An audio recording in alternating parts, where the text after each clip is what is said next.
What up, y'all? It's Dev, and Igby's here too. We're from Mtg. We like it in Magic, both of us. And today was the final day of new Capenna preview season, already.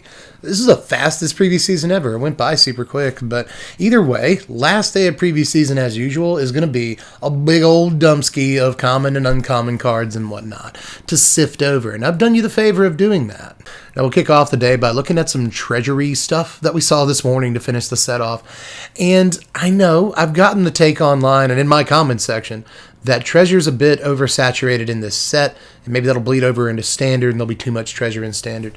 I, for one, just personally really like treasure as a mechanic. I think it's fun to mess around with. Helps enable these 3 and 4 color piles, and that'll be important in limited to streamline things, but it may also be important in standard, where I could see some of these cards pouring over into the standard meta, and maybe there's a little bit too much treasure for some people's comfort. But again, I personally like treasure. I like when everyone's different 3 and 4 color piles are enabled and we can just all do fun, cool mid-range stuff. So again, it doesn't bother me. But that said, I wouldn't worry too much about these first few treasure cards that we look at today, like taking over standard or anything. I think they might even, in some cases, not be super playable and limited. But these first 3 cards all approach treasure from different directions that maybe we haven't seen before, and maybe are worth talking about. So I like these cards from a design perspective, and I think they're worth bringing up. So let's look at Sticky Fingers first. This is just a single red mana for an aura that enchants a creature. Enchanted creature has menace, and whenever this creature deals combat damage to a player, create a treasure token. And whenever enchanted creature dies, draw a card. So the age-old question of how much value do you need on a 1 mana aura before you decide to play the card? I still don't think that question's necessarily been answered by this card, but this is a lot of value. I'm not sure where this is going to be worth a slot in any deck, whether it's a constructed deck that cares about enchantments or is highly aggro or something, or even if it's a limited deck. I'm just not sure that this card is actually worth playing, but it does mitigate the fact that it's an aura a bit by letting you draw a card when the creature dies. That's actually pretty good for just 1 mana. It gives the creature menace, which is also okay for 1 red mana, and if the creature can get through a couple of times, it ramps, which is great. All of this is really good for 1 red mana, so I think the card is interesting to think about, but I'm still not totally sure it's going to be worth the slot in your deck a lot of the time. I could be wrong. What do you want for 1 mana? But I still am not totally sure about this, but I think all the things it does are cool, and it's cool that it does so many cool things. But we'll move on to the dang old Fishing Magician here. Exhibition Magician is 3 mana, 2 and a red for a 2/1 human wizard. When it ETBs, you choose 1. Create a 1/1 green and white citizen creature token, or create a treasure token. So probably not as good as Plundering Barbarian, and that card doesn't see really any standard play. I know, some of you play a 1 or 2 of in your arena decks. I know that occasionally the card will show up, but this is cool to think about in these Naya piles in Limited that need to proc the Alliance mechanic and just put a bunch of creatures on the board that care about tokens and going wide. So it's cool there, but if you want to ramp, you can do that too, right? An interesting call for a big red deck or something like that wants to ramp, but also wants to have a relatively decent board in the early game so it can block and get to the late game. So as a budget player, from sort of that perspective, I think it's a pretty cool card. It's just a common, right? But it's a pretty juiced common in terms of how much they pushed it. So I expect to see this a lot, kind of a bread and butter common in Limited, but I'm kind of interested to play it in Standard too, because I think these 2 modes are both kind of decent. But we'll move on to Most Wanted, which is my favorite Need for Speed game by a lot. This is 3 mana, 2 and a green for an aura with Flash. Enchant creature. Enchanted creature gets +2/+1, and when the creature dies, create 2 treasure tokens. This is actually really neat, just to think about with, the typical stuff you tend to sacrifice or chump block with, like Eye Twitch or Shambling Ghast. There's that new thing, Unlucky Guest. I'm going to get the name of it wrong. I'm really excited about the card. I'm just bad with names. It's the 1 mana 1/1 that when it dies, you draw 2 cards the red way. And I think that might be cool with this, right? Because you can trade in combat, flash this in, trade in combat with, put it on your Eye Twitch. Suddenly it's a 3-power thing that can trade with something relatively fat, and you get to, not only get rid of your opponent's creature, but you get to learn, you get to put 2 treasure tokens into play and hit Lolth next turn or something. It's just, the fact that this ramps you by 2 when the dude dies is actually kind of a big deal, and the fact that they give it Flash is a bit of a push too. I don't expect to see it in Standard anytime soon. None of these cards do I expect to see in Standard anytime soon, but the fact that, again, just like Sticky Fingers, this mitigates the fact that it's an aura. Your opponent would normally want to 2-for-1 you by removing the creature that you put the aura on. That's a smart move, right? You use 1 card, they got rid of 2 cards. It seems good. But in this case, Sticky Fingers draws you a card. And this one gives you 2 treasures. Your opponent probably doesn't want to ramp you by 2, but in the meantime, they're just going to have a 4-power dude smashing their face in. So, I like a little bit about this card, but again, I'm just not sure that it's worth the slot in most constructed standard decks. For that matter, Gilded Pinions probably won't be showing up anytime soon, but this is a very interesting card. This is just 2 mana for an artifact. It's an equipment. When it ETBs, you create a treasure token. Equipped creature has flying, and you equip it for just 2 mana. I mean, I guess you could call this a 2-mana rock, and we don't get a whole lot of 2-mana rocks in standard, but in this case, unlike Mimic, you don't have to sack the rock, right? It gives you a treasure when it enters the battlefield to help fix your mana or ramp you by 1 on turn 2, which is... literally any deck can play this and ramp on turn 2, so that's kind of interesting. But it also just kind of like, once you sack the treasure, it still gives you value. It still sits on the table and makes that big fat guy, a 4/4 flyer, which is actually kind of a big deal. I mean, flying is a real ability. It's actually very serious. I imagine this is going to fix a lot of mana in Limited and also make your big fat bomb that you drew a flying guy to just help you get in and win the game that way. So in Limited, it looks really actually kind of worth the slot. In Standard, I'm not too sure it's worth any slots, but I actually think this is a fair amount of value. My fattest guy gets flying and I randomly get a treasure to ramp me on turn 2. It kind of sign me up for that. But there's also Prize Fight, and this is where these treasure cards start looking really good. This is 2 mana, 1 and a green for an instant. Target creature you control fights target creature you don't control. You create a treasure token, so not only is this instant speed, but it's also ramp. It's a removal spell that ramps you at instant speed. This is potentially one of the stronger cards of the day. No joke. I wish I had more tech about it. It just seems like very obviously powerful to me. It's contingent on you having a creature and something you want to remove. So it's not just guaranteed 2 mana ramp or something, but if you do have the targets, which shouldn't be super hard to figure out in your mono green deck or just your green deck with big dudes, then you not only get to affect board presence in the best way possible by removing a creature, but you get ramped to come on, man. Card's so good, and I like the art too. It's just good card. This is the first time I can definitely undisputedly this is a pretty good looking Magic card. But we'll move on to Gold Hound, which again, this could potentially be the actual best card of the whole day. And this is just a single red mana for a 1/1 artifact creature that's a treasure dog with first strike and menace, and you can tap it and sack it to add a mana of any color because you see it's a treasure, so you can do that. This is not Llanowar Elves or Birds of Paradise or anything, but it's worth noting that this is 1 mana. You can play it on turn 1, and it ramps you in Standard. And unlike Llanowar Elves or something, this like a Birds, like a Bop, it fixes your mana too on turn 1. This could be a very, very important card in Standard. And if you don't want to sack it, it's got first strike and menace. It didn't have to have those abilities. Procs your Dragon Spark Reactor, anything else that cares about artifacts, right? Patchwork Automaton or something. Ingenious Smith. There's a bunch of cards that this procs just by being a 1-mana artifact. This is pretty much instantly, to my mind, the best 1-mana artifact in Standard. It's really, I'm serious. I'm very excited about this card. And there's a really good rare that we'll look at later on that I'm super stoked about too. But this might actually be the card that I'm the most excited about today. And by the way, I don't know if somebody at WotC loves dogs or hates dogs. I'm not sure. I don't know. I guess they keep making us sack dogs or making chump blocking dogs and stuff. I'm not sure, but one way or the other, I'm thankful that they designed this card. I'm going to hate sacking the dog so much because he is a good boy. First strike and menace is serious.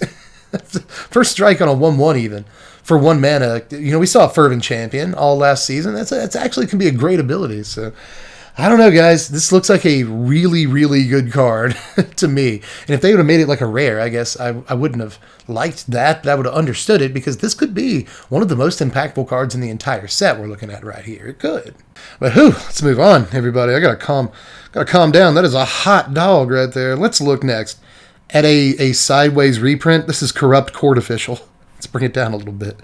CCO is 2 mana, 1 and a black for a 1/1 human advisor. And when it ETBs, target opponent discards a card. I feel like I've read that before. I just don't know. I feel like there's 4 other cards that do exactly this for that mana cost and that stat line. So I shouldn't have to talk about it too much. But hey, if you want to build your discard deck, you now have a billion? I don't know. at least like 12 creatures that do this. 16 creatures that do this in standard. Literally. It's really 4 creatures, isn't it? It's this, it's the dumb beetle thing for 2 mana, and it's Acquisitions Expert and Elderfang Disciple. Got it. So yeah, if you just want to build a deck that's nothing but those guys, knock yourself out. But let's move on to Demon's Due here next. This is 4 mana, 3 and a black for an instant. Scry 2, then draw 2 cards. You lose 2 life. So you lost me a little bit there. This is this is Behold the Multiverse though, so you know, pay 2 life, but Behold the Multiverse, instant speed and all. I mean, you play pretty good fiddle, boy, but give the demon his due. This isn't a bad card at all. But while we're looking at these black lower rarity cards, I might as well show you Cutthroat Contender. He's a contender next. This is just a single black mana for a 1/1 Vampire Warrior. And you can pay a single life to have Contender get +1/+0 till end of turn. But you can only do that once a turn. But that's all you really need, right? I mean, you're paying for your Savannah Lions, but obviously that fake new Death's Shadow, it's kind of trying to be a whole deck in standard, might want cards like this, right? To deal damage to themselves. I just like Savannah Lions. Sue me. I think that a 1 mana, 2 power thing is almost always exciting, especially when it like doesn't come into play tapped, and it can block, and it's got some decent creature types. We don't have a whole lot of like 1 mana black warriors right now. It's not like we're in Khans of Tarkir anymore, right? So, like, I don't know. And vampire too. Obviously a 1 mana vampire that's effectively another Savannah Lions for that deck is probably worth bringing up too. So there's a lot of cool things about this card, even though you have to pay the life. Life is a resource, and in your aggro deck, hopefully you're hitting them faster and harder than you're taking damage. Let's move on to a couple of white cards that are probably fairly bad, but I want to take a look at them anyway. Let's take a look at Gathering Throng real quick. Let's sing the Throng song. This is 3 mana, 2 and a white for a 3/1 human citizen. And when it enters the battlefield, you may search your library for any number of cards named Gathering Throng, reveal them, put them into your hand, and then shuffle. So we haven't seen a card like this in a while, and usually when we do see them, they're 2/2s.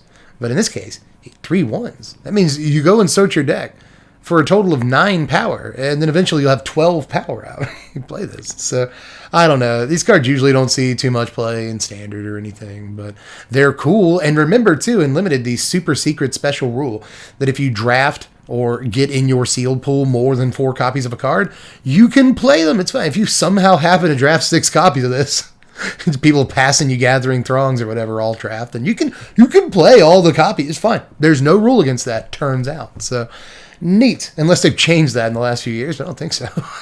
In Limited, you play however many copies of a card you get, so might be cool there. These cards are always neat to bring up, but they almost never really do anything. But maybe the extra power? Maybe? Doubt it. Let's look next at Sky Crier. This is 2 mana, 1 and a white for a 1/1 bird citizen with flying and lifelink. You can pay 3 and a white. You and target opponent each draw a card. So this is what it sounds like when doves sky cry. It's even a bird. I think you're supposed to make a doves cry joke here. Either way, when doves cry, apparently both people get to draw a card. This is probably not good, right? But 2 mana, flying, lifelink, at least decent keyword abilities on this thing.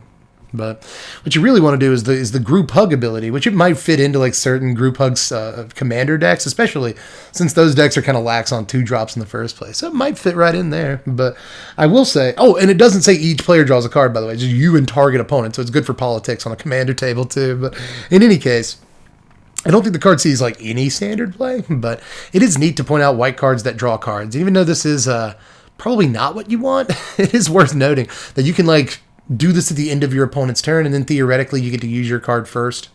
So that's kind of good. So I don't hate this card, but if it sees any standard play, I'll be super shocked. I just think it's a cool one to bring up. But let's take a look at Warm Welcome next. This is 3 mana, 2 and a green for an instant. Again, I think the speed on this card is somewhat important. Look at the top 5 cards of your library. You may reveal a creature card from among them and put it into your hand, but the rest on the bottom of your library in a random order. And create a 1/1 green and white citizen creature token. You just get a guy at instant speed too, right? So you could theoretically cast this when your opponent swings in on turn 3, block with the token, and just get a creature from the top 5. Like, I don't know. It's kind of good. Like, I wish that it was like a creature or land. Like, you could theoretically whiff on this, and that would kind of suck. But, in most green decks, you're probably going to hit a fairly decent creature. So 5 cards is a decent dig. Instant speeds, you can do it at the end of your opponent's turn. The 1/1 can block or help crew vehicles or just widen your board. You could sack it to casualty. Like, there's just a lot you can do with a 1/1 token. It is a card in green that provides you really good card selection. Maybe it's decent for combo decks that want a specific creature, right? But also affects the board state. So you're not like taking a turn off of affecting the board state to draw that card. I think this is probably way better than it might register to some people. This card's good. So Blue Mages, I realize that we're not looking at a ton of your cards today, but there is a really good one in your color that you might want to check out, and that's Expendable Lackey. This is just a blue mana for a 1/1 human citizen. You can pay a 1 and a blue and exile it from your graveyard to create a 1/1 blue fish creature token with this creature can't be blocked. Now you can only do this as a sorcery, which does kind of make the card suck slightly harder, but I still think it's a cool card. I've always liked these cards for like self-mill decks, right, that allow you to get some value out of your graveyard once you mill a thing into your graveyard. So it's not like a Narcomoeba or something. It's still cool. It's still a cool card. And it's also just like a blue 1-drop. For certain, there are blue aggro decks. I know they don't seem to exist. Most of them are tempo-based, and this probably doesn't go in the tempo decks, but I think it's worth pointing out that this is a 1-mana 1/1 that is also another 1-mana 1/1 after it dies. And that's better value than you might think. It's kind of an Obi-Wan, too. I love cards like this, and they keep printing them, these last few sets. Cards that are better after you strike them down. They become more powerful than you can possibly imagine. Although I imagine you can imagine the power of a 1/1 unblockable fish, but unblockability is a really, really good ability. So I actually like this card probably way more than I should, and it's mostly because of the self-mill thing, but I think it's worth noting too, this thing can just block and then just come back as an unblockable dude, which is cool. But let's check out Extract the Truth next. This is a good-looking Magic card. 2 mana, 1 and a black for a sorcery. Choose 1. Target opponent reveals their hand. You may choose a creature, enchantment, or planeswalker card from it. That player discards that card. Or target opponent sacrifices an enchantment for 2 mana. So it's not instant speed, so it's not quite like Farika's Libation or the other cards I've been printing like this lately, but it's still 2 mana black enchantment removal. So I guess black can just remove enchantments now. I mean, not very well, but I guess black can just do that now. It's totally fine. And that's nothing but good. It's nothing but good. And in the meantime, this is still a very serviceable discard spell on turn 2 if your opponent doesn't have enchantments to sack. But they might still have enchantments to sack on turn 2 if you're playing against Naya Runes or something like that. So cool card here that actually really helps out black decks in this format, I think, and is playable in the main deck. I mean, even if you're not playing against a straight-up enchantment deck, there's still other things that can nab, and I mean, other decks play creatures, right? Other decks play planeswalkers, too, in this format, well, with the Esper planeswalkers and Orzhov planeswalkers being important decks. So I just think in this format, you're pretty much always going to find something you can grab with this on turn 2, unless you're playing against the most control-y of control decks that play completely at instant speed. So just kind of a very sick card, and again, just almost certainly one of the better cards of the day, and in some ways, one of the better cards in the set, especially at the lower rarities, which is saying something in a set so full of power at the lower rarities. So let's move on to the last card of the day, which is Giada, Font of Hope. I'm excited about this. This is 2 mana, 1 and a white for a 2/2 legendary angel with flying and vigilance. Each other angel you control enters the battlefield with an additional +1/+1 counter on it for each angel you already control. And you can tap it to add a white mana, to spend this mana only to cast an angel spell. Good lord. I don't know that they could have, was that a pun? Technically. I don't think they could have pushed this any harder at all. I mean, I've been wanting another decent 2 mana angel. We have one in Alchemy. I don't but in Standard, this is the best. I guess we also have Youthful Valkyrie. But now we have, 2 mana angels that we can play in paper Magic for our Angels deck. This ramps us into other angels, which might not be as good as you think in some ways, because, Furha's Retribution isn't an angel. Rampage of the Valkyries isn't an angel, so that kind of sucks, but those cards do create angels. So when you play your Furha's Retribution, if the only other angel you have in play is Giada, then you still get, a 5/5 angel rather than a 4/4. which is actually kind of a big deal, right? 4/4s don't line up super well with gold spans and some other flying threats in the format, whereas 5/5s do, so that matters. But it's not just they get an extra +1/+1 counter. No, that would be wimpy. That would be nothing. What, you want some real value? That's nothing. This actually puts a +1/+1 counter on each angel entering the battlefield for each angel you already control. So if you just like curve out from this into Righteous Valkyrie, which is a 3/5, into, really, you can cast the 4-drop angels a turn after you play this if you wanted to, which is kind of nuts, but you're casting 5-drops on turn 4, you cast your Layessa or whatever, your Lisa on turn 4, and she gets 2 counters and has lifelink, by the way. And she makes it to where if your Giada dies, you just get it back. It's just... Angel's deck actually looks really sick, and we played Angels a few times on stream in the last few months here, and it's always a better deck than it looks like. And I'm telling you, this could be an important piece. They pushed it too hard, man. By the way, it's kind of legend-proof too in a sneaky way, kind of, right? Because if I'm not mistaken, then if you play a second Giada and all you have on the battlefield is one Giada, the second Giada will have a +1/+1 counter. So you get rid of the first Giada. Or maybe you played the first Giada on turn 2, then you played 2 or 3 angels and drew another Giada. So you tap the first Giada to play the second Giada, which comes into play as like a 5/5, and you just keep that one. You could even attack first because it has Vigilance. It's just, come on, man. There's a lot of really good things about this card. Just a 2-mana 2/2 flying Vigilance is kind of fun in and of itself. It's not the end of the world, but it's kind of a decently playable thing by itself. But when it's a white ramp, you don't see that every day.